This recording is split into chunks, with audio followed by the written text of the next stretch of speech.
Ok, bonjour à tous. Alors, on se retrouve pour faire quelques petits exercices de base en Python. On va essayer d'augmenter la difficulté au fur et à mesure des exercices en espérant ne pas trop me tromper pour éviter de perdre des gens, voilà, ne pas me tromper sur le niveau de difficulté, pas sur le code. Normalement, le code, ça ira.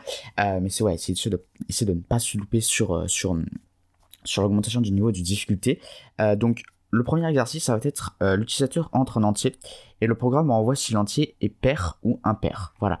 Donc, c'est un petit peu de maths aussi. Mais honnêtement, je pense que si vous testez rapidement sur une feuille qu'est-ce qui fait qu'un entier est pair ou impair, vous pourrez découvrir rapidement une petite formule qui permet en fait de deviner ça. Donc du coup, je vous laisse chercher du coup le code. Vous pouvez mettre sur pause ou peut-être même que vous avez le temps de l'écrire entièrement. Si vous voulez, je peux vous révéler des indices maintenant. Voilà, donc par exemple un petit indice. Vous voyez, donc on va utiliser des fonctions de base en fait en Python. Donc on va utiliser par exemple input. Vous voyez. Après, il faut convertir, donc on va mettre conversion, voilà. Et ensuite, je vais mettre modulo. Modulo. Donc, qu'est-ce que ça veut dire tout ça? Voilà, donc ce sont des petits indices. Donc, je laisse du coup un petit peu chercher. Et ensuite, du coup, on peut s'y mettre tout de suite. Voilà. Donc, du coup, on va commencer tout de suite. Donc, on va rentrer un nombre. Donc, pour qu'un nombre soit rentré par l'utilisateur, on va lui demander de rentrer un nombre. Donc, on va mettre int input, entrée un nombre, voilà, entrer un entier, hop, donc du coup on demande un entier avec input et on peut mettre du coup un texte qui va s'afficher, donc ce texte là, entrer un entier, et ensuite on convertit en integer, donc en nombre entier, donc avec la fonction int, voilà. Du coup on a ça, et maintenant il faut envoyer si l'entier est pair, et du coup on va utiliser le modulo. Et donc en fait, si n modulo 2 est égal à 0, donc en fait ça veut dire que si le reste de la division euclidienne de n par 2 c'est égal à 0, donc s'il n'y a aucun 0, s'il n'y a aucun reste, ça veut dire du coup que le nombre est un nombre pair, tout simplement parce que si le nombre est pair, en fait ça veut dire qu'on peut le diviser par 2. Si du coup le reste est différent de 0, du coup ça veut dire qu'on n'a pas un entier pair. Par exemple, si on a 5, si on divise par 2, ça va nous faire, en division euclidienne, ça va nous faire 4. Attendez, qu'est-ce que je dis? Non, ça va nous faire 2 plus 1. Voilà, donc, parce qu'après, 2 fois 2 plus 1, ça fait bien 5. Ok, donc là, on parle bien du coup en division euclidienne, parce que si on divise avec le slash, par exemple, si on a l'habitude de faire 5 divisé par 2, du coup, on pourrait dire 2,5. Ouais, mais là, c'est différent. Là, on parle du coup de reste de division euclidienne. Et donc, du coup, là, on affiche print, on peut mettre n est un nombre pair, voilà. Et si c'est pas le cas, du coup on met print n n'est pas pair, voilà, comme ceci. Donc le else, on met directement un else, on n'a pas besoin du coup de mettre un if n modulo 2 différent de 0, donc on pourrait le mettre, vous voyez, on met un truc comme ça à la place, enfin pas ici mais sur un if ici, on n'a pas besoin parce que si n n'est pas pair, alors du coup directement il est impair, voilà, donc ça évite du coup de réécrire une condition ici. Alors on va tester, entrer un entier, donc on va mettre 34, 34 c'est un nombre pair, voilà, et si on met 35, 35 n'est pas pair. Voilà, donc du coup c'était un petit exemple tout basique, mais du coup qui permet de jouer un petit peu déjà avec deux petites fonctions Python, et de jouer aussi un petit peu du coup avec les conditions.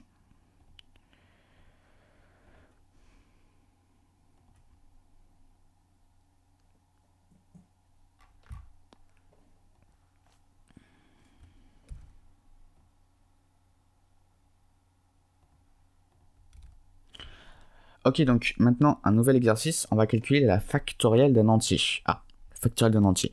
Donc si vous ne savez pas ce que c'est une factorielle, en fait ça s'écrit tout simplement le nombre suivi d'un point d'exclamation indique factoriel 2, donc là factoriel de 5, et en fait simplement le produit des entiers supérieurs, des entiers inférieurs ou égaux à ce nombre jusqu'à 1. Voilà, donc c'est-à-dire on va faire, là ici on va faire 5 fois 4 fois 3 fois 2 fois 1, et pas fois 0, parce que sinon ça va donner à chaque fois 0.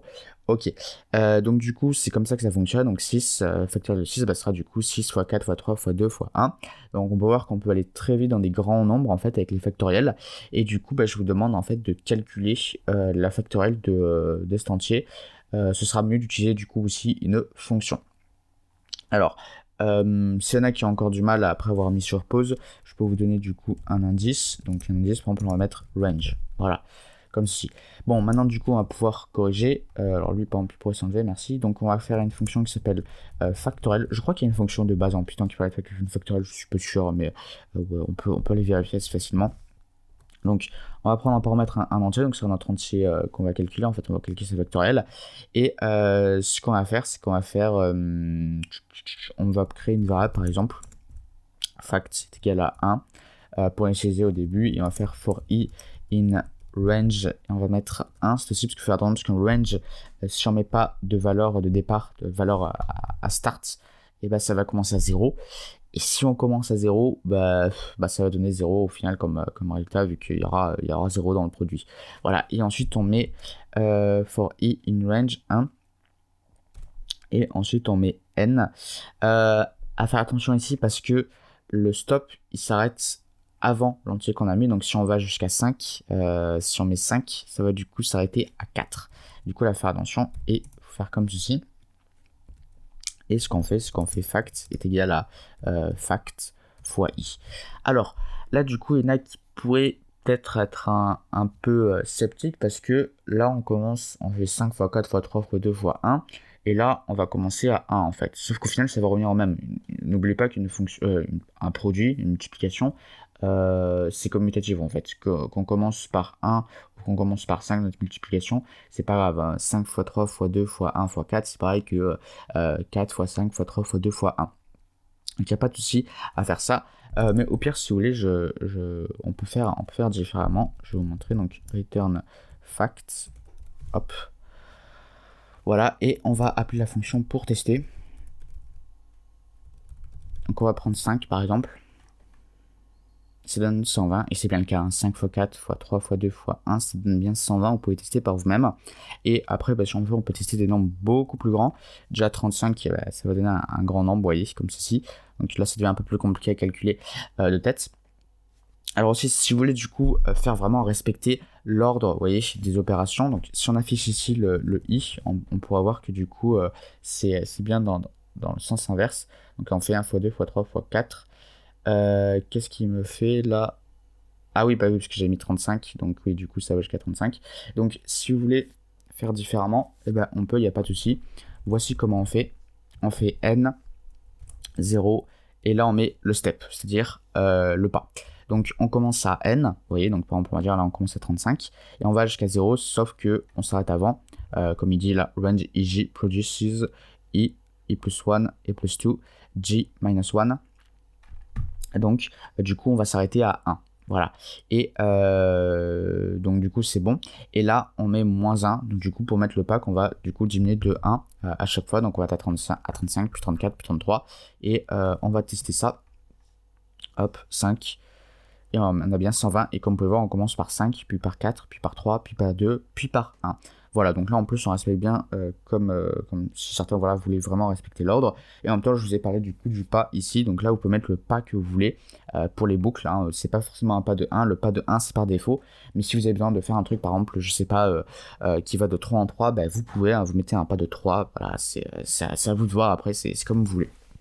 Voilà, donc du coup, petit exercice qui utilise une boucle et une fonction. Et du coup, bah là, c'est quand même pas mal. On peut voir quoi, c'est quand même bien. Ça évite de remplacer. Si on n'avait pas de fonction, ça évite. On devrait faire en fait à chaque fois tout le temps ce code. On devrait changer en plus la valeur ici. À chaque fois, ce serait un peu chiant quoi. Donc là, au moins, on va beaucoup plus vite avec des fonctions et on peut donner des résultats beaucoup plus rapidement.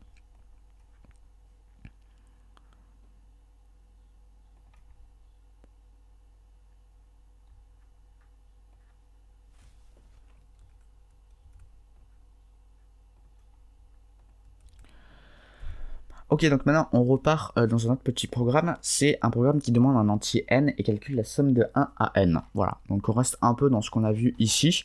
Du coup, je pense pas que j'ai besoin vraiment de vous dire un indice parce que ça va reprendre un peu la même chose qu'on a fait ici. Donc du coup, vous pouvez tout de suite commencer à mettre sur pause et à chercher. Et du coup, on va corriger. Donc on va faire une fonction qui s'appelle somme, par exemple, vous voyez, n. Ça va demander un entier à, du coup, est-ce qu'on le met en paramètre on peut faire de différentes manières. Là, on va par exemple demander l'entier ici, donc int input entrée Alors, il faut mettre juste entrée un entier. Pour les apostrophes, quand on rentre du texte, on peut mettre juste une apostrophe ou deux. Vous voyez, c'est comme vous voulez. Int, input, entrée en entier, vous voyez. Et ensuite, on va du coup vouloir avoir la somme. Donc, on va appeler par exemple une fonction sum, vous voyez. On va l'utiliser à 0. Parce que si le mec met 0, la somme sera du coup 0. Et on va faire for i in range n plus 1. Hop. Et on va faire sum plus i. Vous voyez, comme ceci. Et on va faire return sum. J'ai oublié d'appeler la fonction. Voilà, comme je l'ai dit la dernière fois, ça arrive souvent qu'on oublie d'appeler la fonction. Sum, hop, comme ceci, entrée un entier, donc on va mettre par exemple 3. Donc 3 plus 2 plus 1, ça fait 3 plus 3 est égal à 6. Donc c'est bon, vous voyez. Et après on peut mettre du coup un plus grand nombre. Qu'est-ce qui s'est passé?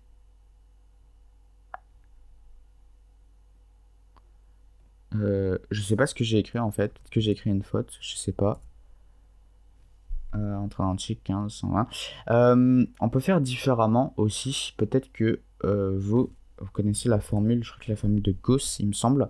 Comment elle s'appelle déjà? Ouais, je crois que c'était ça. On peut faire du coup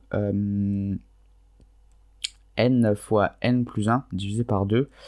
Donc, il faut qu'on fasse attention aux parenthèses.